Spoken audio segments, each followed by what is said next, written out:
Hello hi అందరికి, నేను మీ ఉదయని. రావి చెట్టుని పవిత్రమైన చెట్టు అని ఎందుకు అంటారు, అసలు దాని పూజలు ఎందుకు చేస్తారు?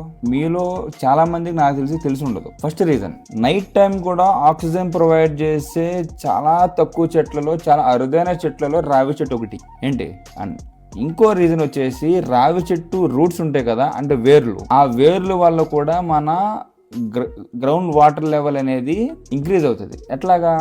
ఈ రావి చెట్టు వేర్లు ఉంటాయి కదా, ఆ వేర్లు చాలా లోతు, చాలా దూరం వెళ్తాయి. సో ఎప్పుడైతే వర్షం పడుతుందో ఆ వేర్ల ద్వారా మనకు వాటర్ కిందకి వెళ్ళి మన గ్రౌండ్ వాటర్ లెవెల్ అనేది ఇంక్రీజ్ అవుతూ వస్తుంది. అసలు ఒక్క వేరు వల్ల ఇంచుమించు 5 lakh లీటర్స్ అనేవి వాటర్ లెవెల్ అనేది పైకి వస్తుంది. 5 lakh లీటర్స్ వాటర్ పైకి వస్తుంది. అది వినడానికి చాలా షాకింగ్ ఉంది కదా.